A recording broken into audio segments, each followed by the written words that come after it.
June 22nd, 1941. Near the Bug River, eastern Poland, the edge of a world about to catch fire. The first light of dawn creeps over endless wheat fields. A thin mist clings to the ground, curling around steel tracks and exhaust pipes. Engines growl to life, a rolling thunder of German armor stretching beyond sight. Inside a Panzer III, Lieutenant Karl Fischer wipes condensation from his periscope and squints toward the border. He is 24, confident, a veteran of France and the Balkans. On the turret floor lies a half-smoked cigarette and a dog-eared Wehrmacht propaganda leaflet, boasting of the backward Russian army and obsolete equipment. He grins. "Easy war, boys," he mutters. "We'll be home by Christmas." The radio crackles, "Panzer marsch." And they move. Tracks clatter. Engines roar. Dust churns in choking clouds as the spearheads of Army Group Center surge east. Columns of Panzer EIs, Panzer IVs, and Czech-built 38 glide like a metallic river across the frontier. Luftwaffe Stukas scream overhead, sirens wailing as they dive on Soviet positions. It is a scene of overwhelming momentum, the confidence of blitzkrieg, sharpened by victory. The first clash. Hours later, the calm morning dissolves in muzzle flashes and earth-shaking detonations. Soviet artillery hammers the tree line. Panzer crews snap into practiced routine loaders, slam shells into breaches. Commanders bark orders. Machine guns chatter against dug-in infantry. Fischer's gunner grins as their 50mm cannon knocks out an antiquated Soviet T-26, then another. The Soviet tanks burst into flame easily, too easily. "Primitive machines," the gunner laughs, "like toys." Across the field, Soviet tractors and trucks sputter in retreat. Infantry scatter. The Germans push forward, confident, unstoppable. Then the ground trembles. Not from Stukas, not from artillery. Something else. A distant rumble, slow and heavy, like thunder rolling through steel. The shape in the heat haze. Fischer peers through the periscope. At first, he thinks it is a mirage, a heat shimmer across the steppe. But the silhouette solidifies, angular, low-slung, a sharp wedge of armor cutting through the dust. Dark green, long barrel, sloped armor glinting beneath the rising sun. "New Soviet tank sighted," he calls over the intercom. Static, confusion. The gunner hesitates. It looks odd, angular, ugly thing. Ugly but purposeful. Wide tracks grip the soft summer soil. Its turret swings with cold deliberation. Another appears beside it. Then another. A whole line emerging like ghosts from fog and dust. Fischer has never seen this shape before. It matches no training silhouette, no intelligence briefing. The propaganda leaflet in his pocket suddenly feels like a lie. He orders his gunner to fire. The Panzer III's 50mm cannon cracks. The round slams into the Soviet tank, a bright flash, a puff of dust. Nothing. The strange tank keeps moving, calm, unharmed. A second German shot ricochets off with a ringing metallic shriek, spinning harmlessly into the field. The Soviet gun rotates deliberately, silently, and fires. The world erupts. A German Panzer 38 beside Fischer's tank explodes in a bloom of black smoke and fire. Turret blown skyward like a tin can kicked by a giant. Bodies are nowhere, only flame and shrapnel. Fischer's stomach turns cold. Loader armor piercing, quick. The Panzer's breech slams shut again. The cannon booms once more, and once again the shot ricochets like a pebble off stone. The enemy tank advances without hesitation, tracks grinding, engine roaring like some mechanical beast. It keeps coming. The T-34 reveals itself. Radio channels erupt with frantic voices. Our shells are bouncing. Unknown model. Sloped armor. We need 88 seconds. Bring the flak 88 seconds forward. Fischer wipes sweat from his brow. Dust mixes with adrenaline in his lungs. Through the periscope, he sees the tank's markings. Cyrillic numbers. A red star. the glint of determination behind steel. It fires again. A Panzer IV ahead of them erupts, hatches blasting open in a scream of fire. German crews begin to panic, their formations breaking, confidence cracking like glass under sudden pressure. The Soviet tank, the T-34, pushes onward, engine roaring, armor shrugging off everything thrown at it.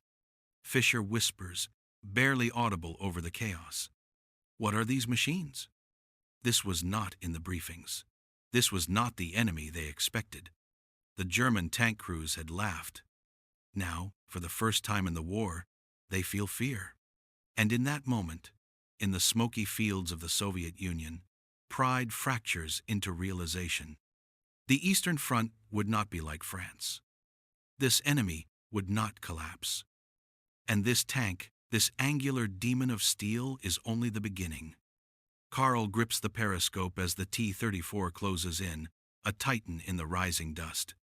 The barrel swings toward him, and suddenly the battlefield goes silent, except for his heartbeat, pounding like a drum in a tomb. A new war has begun. June 22nd, 1941, near Dubno, western Ukraine, the largest tank battle the world has ever seen is erupting. The T-34's cannon thunders. A white-hot flash, a deafening crack. The ground beneath the Panzer III heaves as a shockwave rolls through it. Splinters of steel and earth spit across Fisher's hull. His radio operator shouts, voice cracking with panic. Hit right flank destroyed. We can't stay here. Fisher's eyes stay fixed on the Soviet tank through the periscope. The T-34's turret turns again, smoke curling from its barrel like breath from a predator. Reverse. Hard reverse. Go! The Panzer lurches backward, treads grinding against churned earth. The driver's hands shake on the controls, desperation replacing the clean confidence of the morning. Across the field, German infantry scatter like ants under fire. Machine guns spit tracers desperately at the advancing shapes, rounds sparking uselessly off armor. Another T-34 bursts from a tree line, crushing barbed wire and anti-tank obstacles as though they're twigs beneath its weight. It is not just a tank, it is momentum made iron. German reality breaks.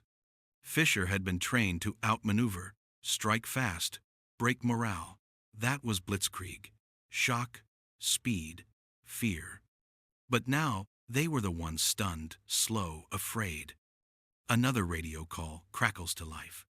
Panzer Company Hahn, fall back and regroup. Bring 88 seconds to the front immediately. The mention of the 88mm gun, designed as anti-aircraft, but devastating against armor, is a silent admission. Their tanks cannot win this fight. Fisher's gunner reloads with trembling hands. We hit it 3 times, nothing. This is madness, Lieutenant. What are we fighting? Fisher does not answer. He cannot. Through his periscope, he sees a Soviet tanker emerge briefly from the T-34's turret goggles, dusted red, jaw set, eyes burning with something fierce and unyielding. Determination, pride, rage. The hatch slams shut. The T-34 keeps advancing. A field of fire. Mortar rounds whistle overhead. Soviet infantry flood the fields behind their armored vanguard, red banners whipping in the wind. The Germans fire and fall back, a rhythm of survival replacing doctrine. A nearby Panzer IV fires desperately again and again, shells bursting in bright sparks against the Soviet armor. A second T-34 swings its turret, one calm mechanical breath, and fires. The German tank erupts, turret lifting like a toy hurled by an angry child. Flames belch skyward, thick black smoke smothering the sky. Fisher's throat tightens. He knows the crew. He remembers their laughter that morning, their plans for home leave, one man's letter from his fiancée, tucked in a breast pocket. Now they are gone in a heartbeat of steel and flame. The duel. Lieutenant, we can't stay. He cuts the driver off. Hold position. Loader AP again. But that is an order. The gun reloads. The breech clicks home. Fisher steadies the sight. The T-34 looms closer, 50 meters now. Dust swirls around its hull, like smoke around a furnace. Fire! The gun roars. The round slams into the T-34's turret ring, a perfect hit. A spark. A flash. Nothing. The Soviet machine turns toward him, inexorable. A single thought scalds Fischer's mind. Panzer doctrine did not prepare us for this. The forced retreat. Another radio call screams, "Retreat to ridgeline. Do not engage them frontally. Flank shots only." Even the voices of seasoned officers break under the pressure. This is not tactical withdrawal. It is survival. Back. Go. Full reverse. The driver yanks gear levers. The Panzer jerks, backs up, engine whining under strain. Fischer watches as the T-34 grinds forward, unstoppable like iron fate. German artillery opens up from the rear, shells whistling overhead and pounding into Soviet lines. Dirt erupts. A T-34 takes a near blast and halts, not destroyed, just stunned, then churns forward again. Shock, disbelief, fear. These are not emotions the Blitzkrieg was meant to feel. A moment of truth. As the Panzer III crests a small ridge, Fischer allows himself one breath, one single breath, free of smoke. Behind him, chaos. Ahead, the Soviet horizon, stretching for endless miles. And somewhere beyond it, the factories that birthed this machine. Factories Germany never believed existed. He whispers to himself, voice shaking. Mein Gott, what have we walked into? The T-34 seconds roll on. Soviet infantry cheer. The steppe trembles beneath the march of a nation that refuses to break. For the first time since the war began, a German tank officer absolutely knows, victory will not be easy. And the cost will be unimaginable. As smoke trails behind them and the sun climbs higher, Operation Barbarossa is only hours old. And already, the myth of German invincibility lies cracked in the dust. June 24th, 1941, Army Group Center Forward, Command Post, near Rovno. The air smells of diesel, dust, and anxiety. A map table sits under a canvas awning, edges held down by ammo crates. Staff officers move like men walking through fog-brisk motions, hiding stunned confusion. Oberst Hans Reinhardt, commander of a Panzer regiment, stands rigid, jaw clenched. His uniform is immaculate, but his eyes are not. They betray something rare in German command so early in the war: unease. A runner bursts in, mud on his boots, helmet askew. Herr Oberst, another report from 11th Panzer. Their shells cannot penetrate at range. The Russians have new armor. The colonel does not look up from the map. I know, he says quietly. I have seen it. He taps a finger on a sketched silhouette angular hull, harsh geometry, a hurried drawing from a shaken lieutenant. Scrawled beneath, T-34. A weapon no intelligence report predicted, a weapon that did not fit the German worldview. A captain leans forward, voice low. Sir, if they have many of these? The Oberst cuts him off, but his voice carries no confidence, only duty. We destroy them. The Führer demands advance. We advance. But the words are ritual now, stripped of their old certainty. Technical panic. Behind the command tent, engines roar as mechanics swarm around disabled panzers. A Panzer IV sits half-gutted, armor plate peeled back like tin. The crew stands nearby, silent, shaken, uniforms coated in dust and fear. A Wehrmacht engineer crawls over the steel, runs a hand along a jagged scar. 76mm gun, he mutters. Sloped armor, heavy cast turret, wide tracks for mud. He looks at the German machines beside it, carefully riveted, smaller guns, narrow tracks built for Europe's roads. And then at the officer beside him. This thing was not made for parades, he whispers. It was made for war. An unthinkable prototype. A Soviet T-34, abandoned after throwing its track, sits under guard not far away, a trophy, but a terrifying one. German engineers circle it like surgeons around a giant, wounded animal. They tap the hull, measure angles, pull at hatches, murmur in disbelief. One finally speaks, voice hollow. Our tanks are obsolete. The words hang in the air like smoke. On the front line, back at the ridge, Fisher watches mechanics inspect his damaged Panzer. His crew sits on ammo crates, silent. No bravado now, only haunted eyes and trembling hands. The sun beats down. The steppe stretches endless. A new sound rises, distant engines. The rumble of Soviet reserves moving. Reinforcements, not retreat, advance. Soviet infantry march with renewed courage, singing hoarse battle songs. Women in headscarves bring water buckets to Red Army field kitchens. A commissar waves a battered red flag. This is not the broken enemy German propaganda promised. A sergeant lights a cigarette with shaking hands. It trembles between his fingers. Thought they were peasants, he mutters. Thought they'd run. Fisher says nothing. He remembers the Soviet tanker's eyes, burning with fierce resolve. Never underestimate a people defending their home, he whispers. The first orders to adapt. By nightfall, an urgent dispatch crackles through field radios across Army Group Center. Avoid direct engagement with new Soviet medium tank. Prioritize flanking shots. Deploy 88mm guns forward immediately. Request urgent armored upgrades. This is not the language of blitzkrieg. It is the language of scramble, of improvisation, of desperate respect for an enemy suddenly seen in full. From triumph to grind.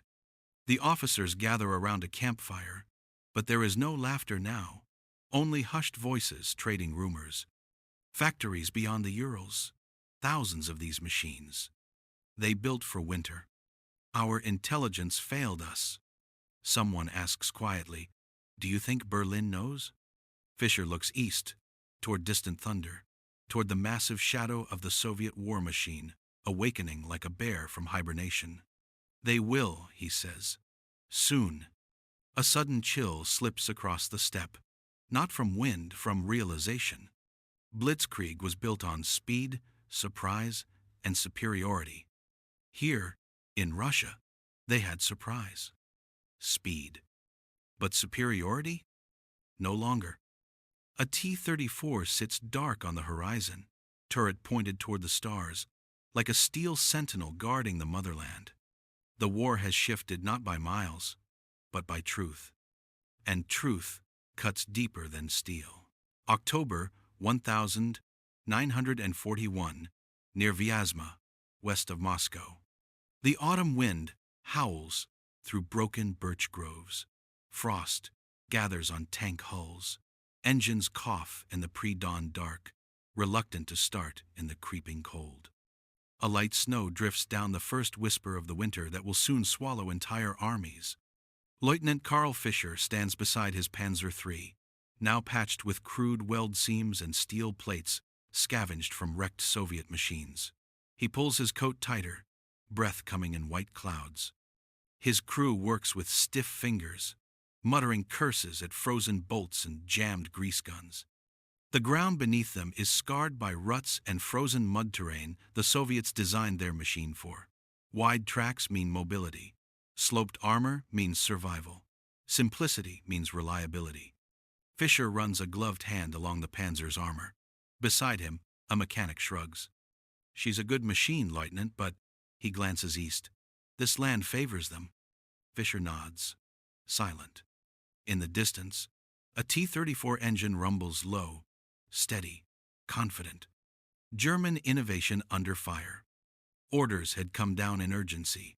New tank designs accelerated. The Panther blueprint rushed from drafting table to prototype. Steel factories in the Ruhr hum day and night. Engineers pore over captured T-34 hulls like priests studying sacred text. Commanders whisper what they once would never admit. We must learn from them. But learning takes time.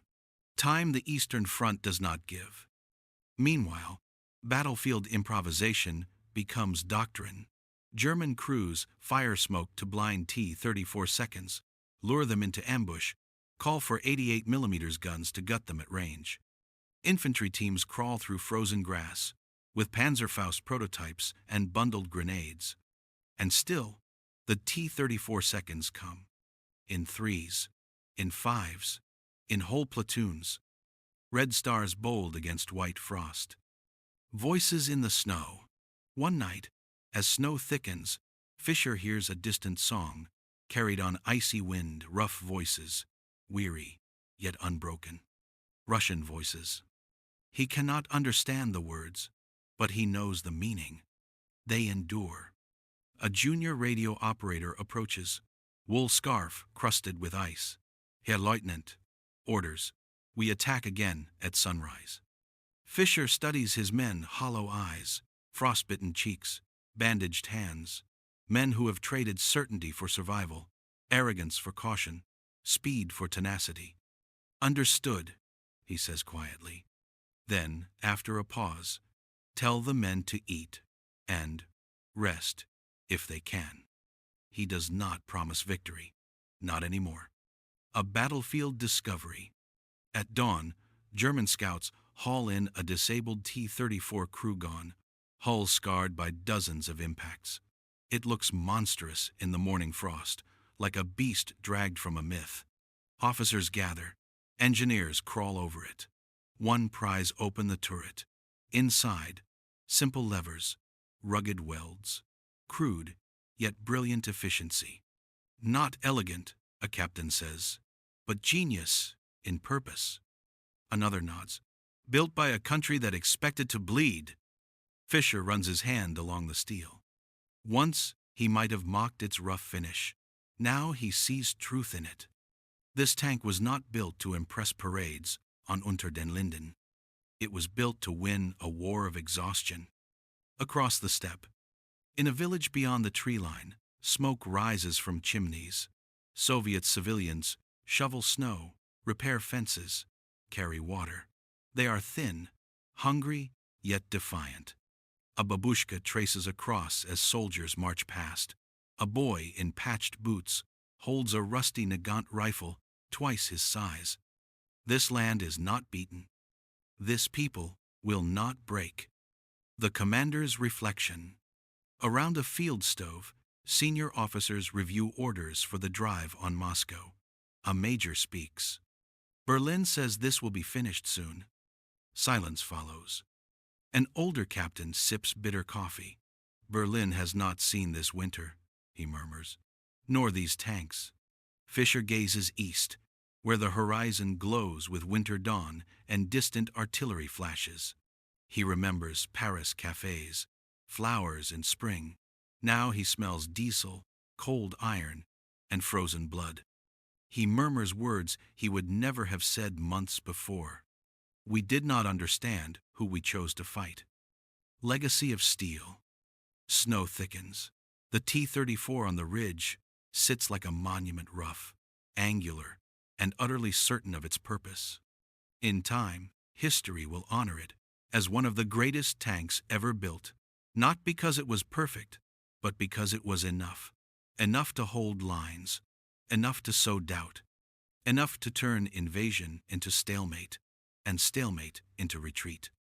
And for the first time since the war began, German tank crews know they are not invincible. Not here. Not against this enemy. Not against this machine. A radio crackles with morning orders. Engines cough awake. Fisher climbs into his turret, breath steadying, eyes cold. The war stretches endless before him, a road of iron and sacrifice. And somewhere beyond the snow and steel, the future waits, shaped not by the confident, but by those who endure.